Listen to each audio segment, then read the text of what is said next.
In by 10, dead by 12. It's Curfew, the 1989 home invasion horror film from director Gary Winnick. Brought to us in January 2022 from Vinegar Syndrome, Curfew was a surprise hit in my subscription box. At about an 85-minute runtime, it's quick, it's fun, and it has everything you need from a thrilling late-night popcorn flick. We've got a physical copy to unbox, and a couple of extras to check out. But before that, let's talk a bit about the story. Curfew opens with the murder of a teenage girl by two brothers, Ray and Bob Perkins. The two are arrested and jailed, but break out 7 years down the line to begin a rampage of revenge killings as they seek out those who are responsible for their conviction.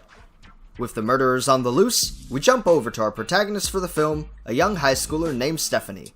Unfortunately for her, Stephanie's father is the district attorney that helped lock up the Perkins brothers.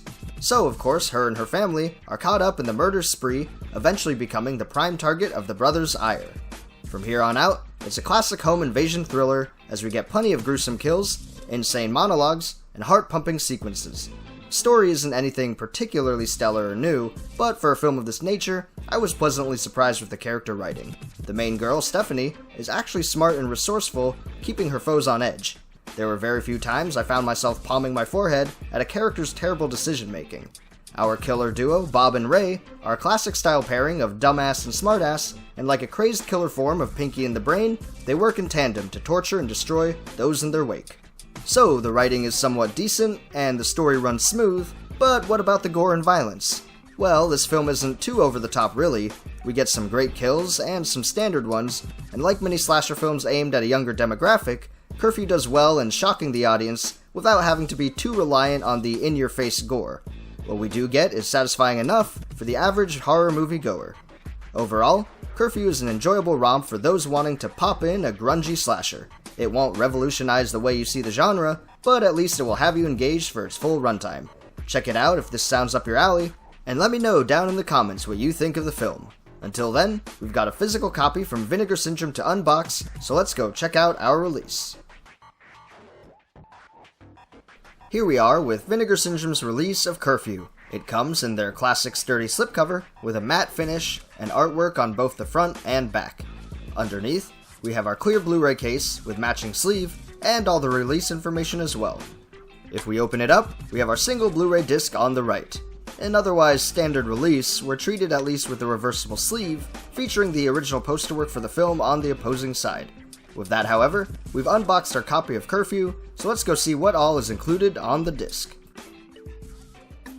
Vinegar Syndrome brings us Curfew, newly restored in 2K, alongside an assortment of supplements to watch. We of course get an original trailer for the film, but are also treated to a pair of interviews. The first interview is titled Mind Games, and is with actor Wendell Wellman, who plays the smart half of the killer brothers, Ray Perkins. Wellman's interview runs about 18 minutes long, and he talks about his work in the industry and how acting ended up not being his mainstay. His acting career slowed down, but his writing career took off, even going on to write several films for the great Clint Eastwood. Wellman does also take the time to discuss Curfew itself, about some of the other cast and crew members, and about his character in the film in particular, sharing about his challenges with the shoot, and playing a very monologue-heavy serial killer. We jump over now to our other bonus interview, titled Still Scary. Running a bit under 15 minutes long, this video features editor Carol Kravitz-Ikania. Curfew was her first major role as an editor outside of her own projects. Ikania talks about various crew members from the production, as well as the movie itself, from the genre film writing to editing the movie on a 35mm flatbed. Overall, these interviews and original trailer are only supplements, but they are of good quality. I enjoyed listening to both Wellman and Ikania talk about the production, and I think the only thing I felt was slightly missing is a commentary track. I'm surprised we didn't get any journalists or otherwise who would likely be all over the slasher stuff. Either way, Vinegar Syndrome's Curfew is a solid standard release. Let me know in the comments what you thought of it among this month's crowd. And until then, thanks so much for joining me here on Pajama Theater. Like this video and subscribe to support the channel, and as always, thanks again, take care, and I'll see you next time.